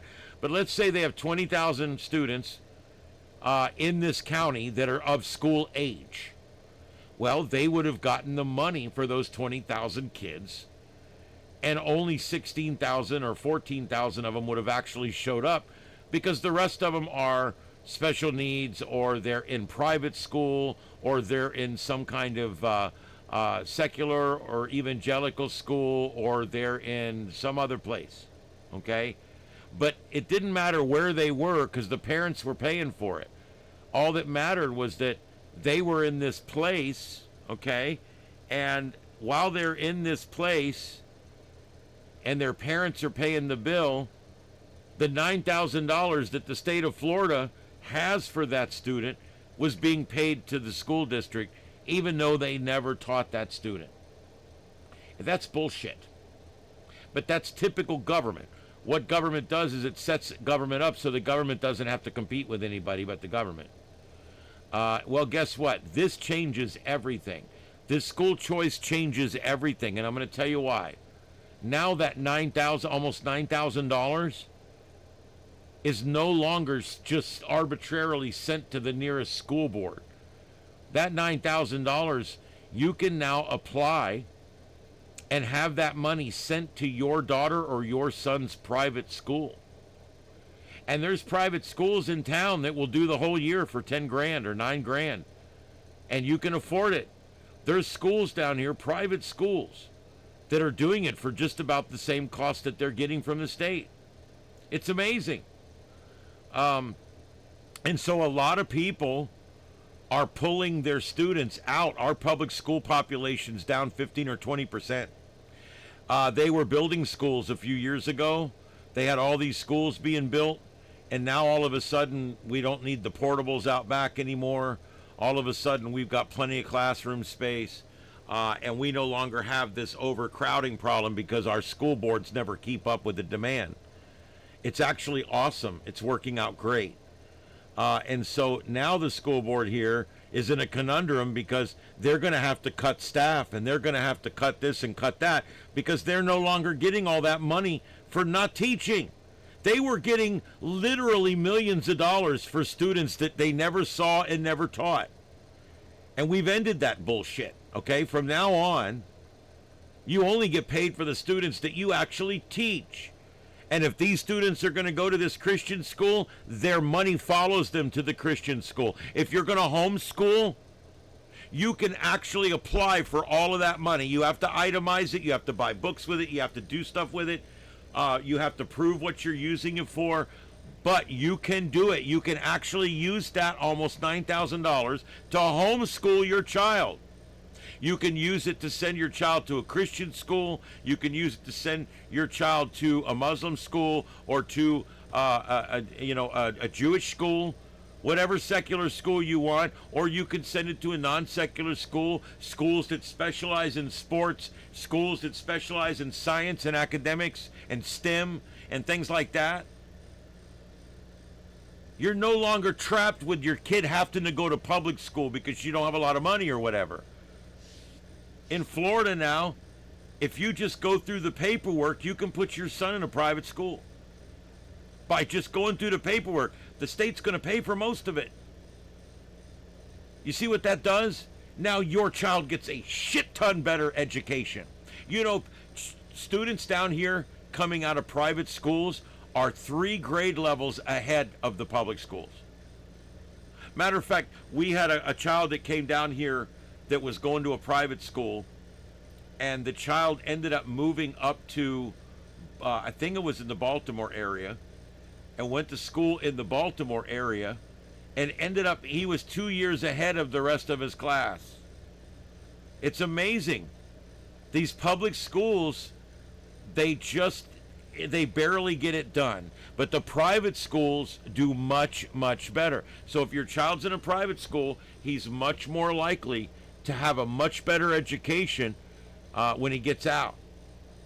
And so I think this is probably one of the biggest things we ever could have done to help our students out, is to get them in this school choice program and get them out of public schools where they're being indoctrinated. Get them out of public schools where all the bad stuff happens to them. You know, take all the pressures about the, you know, of MMIW G2SLGBTQQIA+. Take all that pressure off, okay? Don't have some teacher talking your child into changing their sex. Don't have some teacher pushing their values on your child. Put your child in a school that you want to put them in, a school that you can vet them in. And that's what school choice is all about.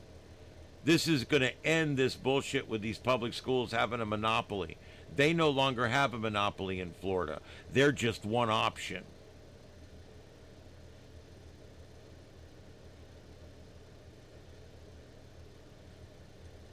Yeah, deploribus, I don't agree with for me, I would never open carry. Unless I'm hunting in the woods or something, I'd have a sidearm. But like when I'm up at my cabin, I could carry on my property up at my cabin, obviously, but I don't. I don't know. You're right. When you open carry, you're the focal point. You're the first problem. And a lot of times cops don't like it, and they're going to treat you like they don't like it. So, yeah.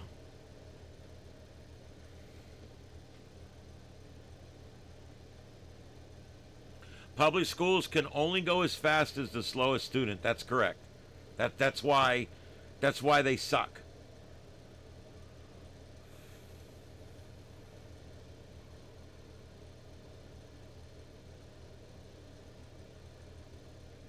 Yep, so I personally believe that this school choice is a big deal. I think it's a very, very big deal for our students. And now we've got the blue states signing on. Why do you think they're signing on? Because it makes sense. New York is going to become the 30th state to opt into the landmark federal scholarship tax credit program, marking a significant policy shift. I mean, this is basically the states doing this and the government's getting on board, the federal government. This is an amazing thing. I'm telling you guys, this is the future of education. You need to choose where your child goes to school, period. All right, so enough of that. Guys, anything else you want me to discuss, throw it in there. If not, we're going to start winding it out here.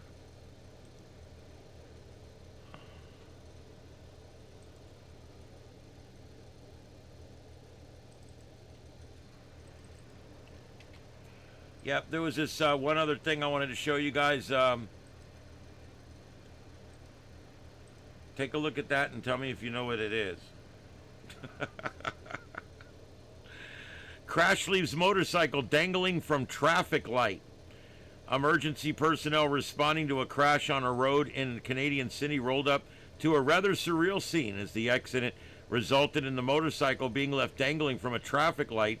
According to the local media reports, the odd incident occurred on Saturday afternoon in the city of Delta, British Columbia, when the bike and the car collided at a considerable speed.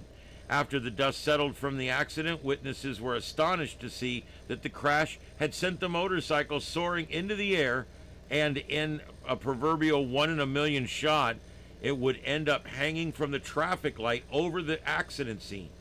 Police say the driver of the car came out of the accident unscathed, and the motorcycle rider sustained serious but non-life-threatening injuries.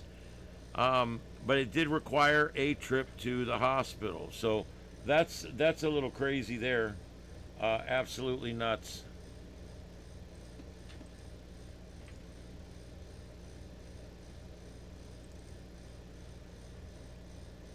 This is just a short clip from the scene.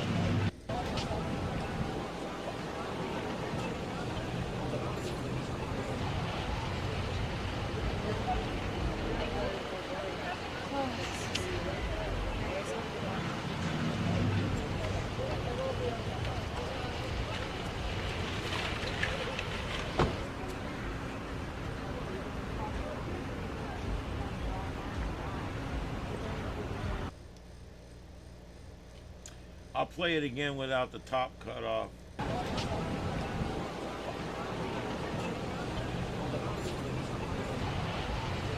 See it hanging up there?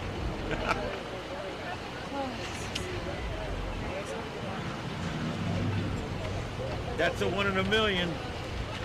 Could you imagine being the record driver dispatched on a rotation to get that out?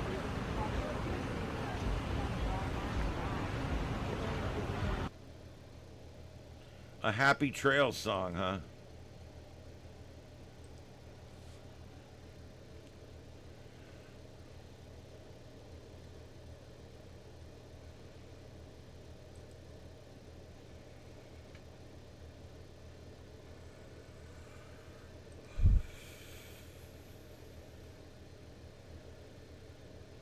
Yeah, I'm already working on a couple of other enders that'll have different Star Spangled Banners. I've already found 2 more of them. I found the actual one I wanted, I think, which is the one with the rockets and stuff. That's the one they actually play on Poltergeist. But yeah, that's where I got the idea, guys. For the closer, for those that don't know, I'm one of these geeks that I used to literally stay up at night and watch the station sign off. I used to love them. They would shut the transmitter down. And so I literally went and found a sign off where I could get that effect of the transmitter actually dying on the channel.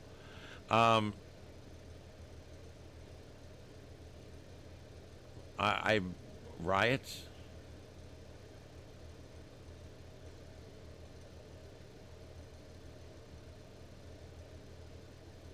I don't know where. I'm not aware of any riots. I looked for protests when I started out tonight. I couldn't find anything.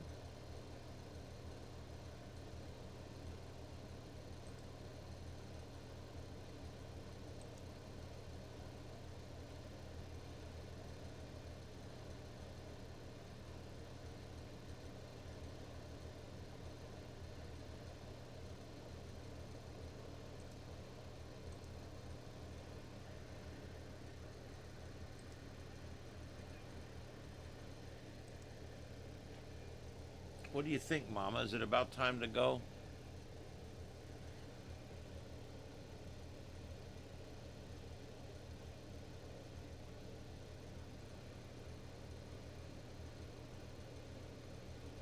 Yeah, I've not seen any news reporting or any videos from any protests or riots.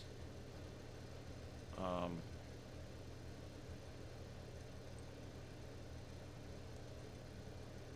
the only ones that have anything going out are the spoof channels.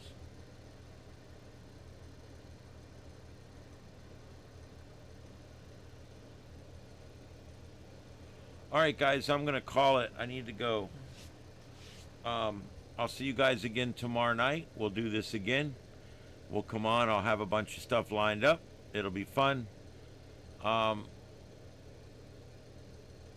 Yeah, it may be. You guys got to remember, I got to tell you, these spoof sites are terrible. There is still sites out there, and I can even give you a couple of the names, like Hindu Times, and the Saturday Guardian, the Daily Guardian, CNN 19 is another one, Z News. There's a bunch of these that are spoof channels. There's some of them right now tonight. They're running May 1st video. They're running video that was taken 11 days ago, and they've got, the title says happening tonight, and it talks about these riots going on and everything. It's a lie. It's literally just showing shit that happened 2 weeks ago or a week and a half ago. It's ridiculous. So I just beware of that. It happens a lot. It looks live. They say it's live. It's got the live tag. But what they're doing is they're just playing it, what we call in the business, as live.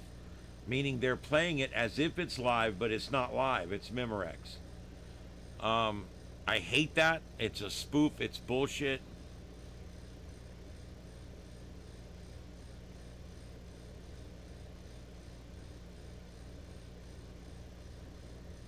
Mama, what are you doing?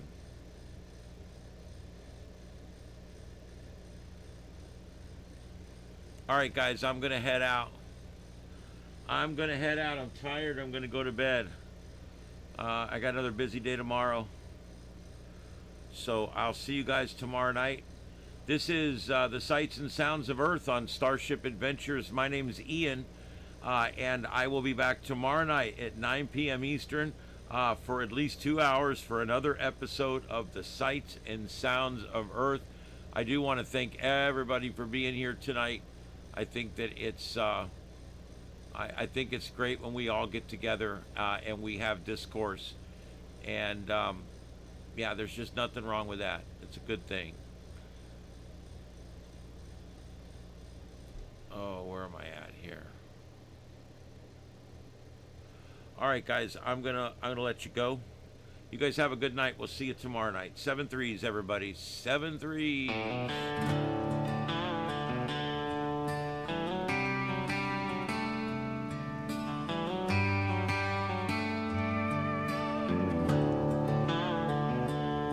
Well, I turned on the TV. What a sorry sight. Left us out there hugging every terrorist in the night. And they scream from the river to the sea while rockets fly. Then cry when the bad guys make the good guys die.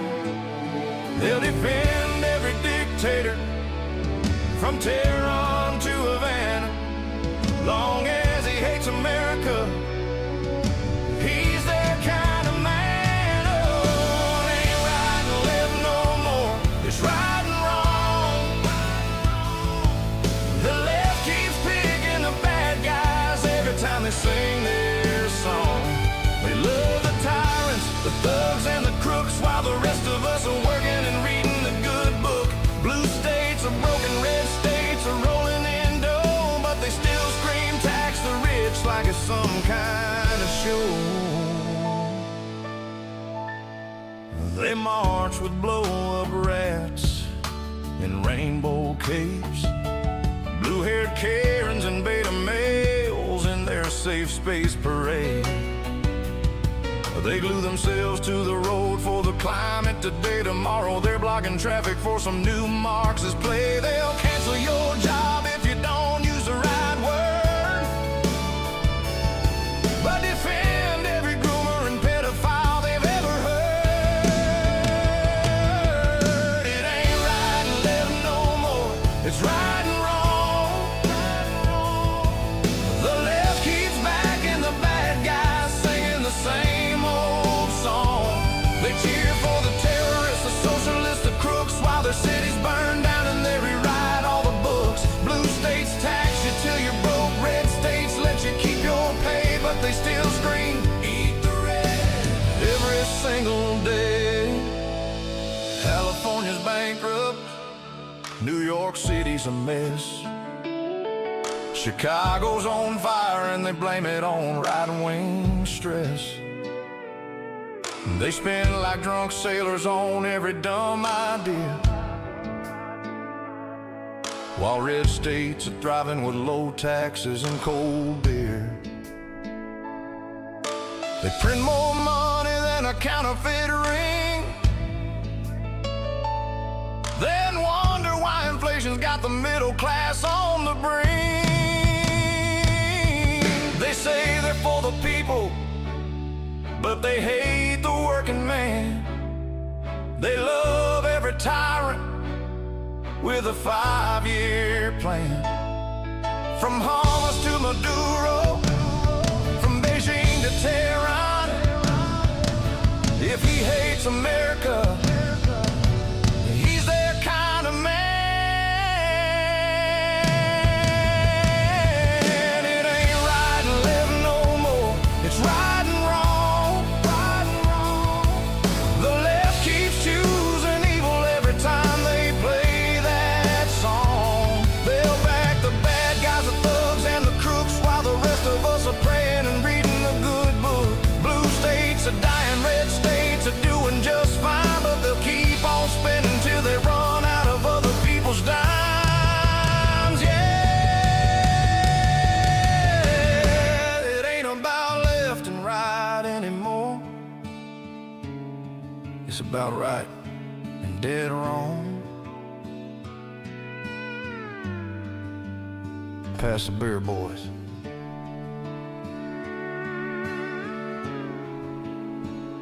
We got work to do.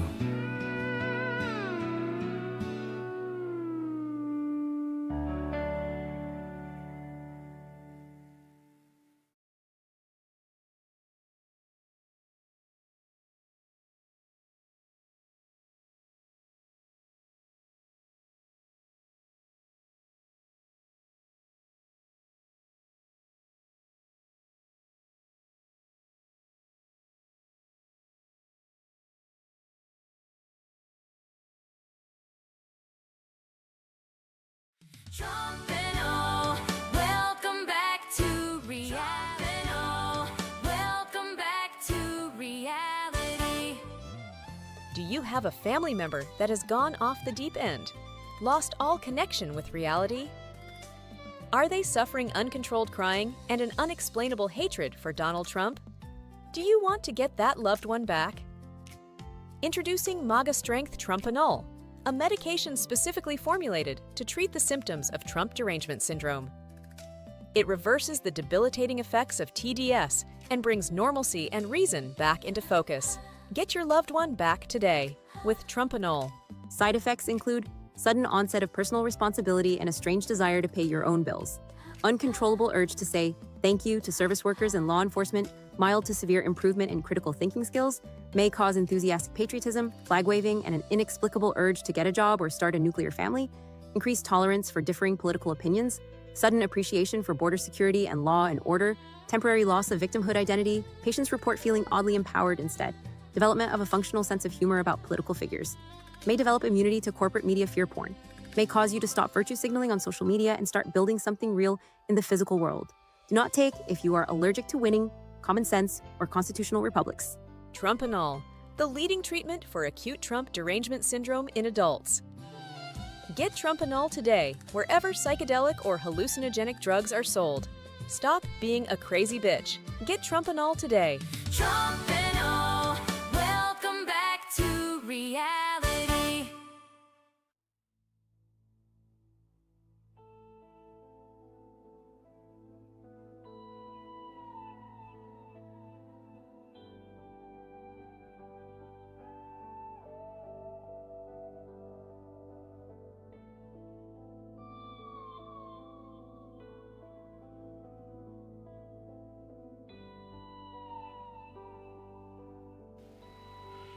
This is the YouTube channel Starship Adventures, broadcasting live from Starship Studios in North Fort Myers, Florida, in the United States of America. We thank you for joining us this evening for another broadcast of the Sights and Sounds of Earth, covering every breaking news story across this troubled planet of ours. We brought you the raw, unfiltered pulse of the world in real time through our unique multi-screen format, broadcasting in high definition worldwide via fiber optic connection. Starship Adventures, a new kind of YouTube content. To our regular viewers, our loyal crew members, our amazing moderators, and everyone who tunes in each night at 9 p.m. Eastern, we thank you. Your support keeps this independent voice alive and well. We'll be back tomorrow evening at 9 p.m. Eastern with another live edition of the Sights and Sounds of Earth, right here on Starship Adventures. Until then, stay safe, stay informed, and may God bless you and these United States of America. This is Starship Adventures, and this concludes our broadcast day. Good night, America, and around the world. Kilo Oscar 4, Echo Foxtrot Sierra. Signing off. QSY, 7-3s everyone, 7-3s.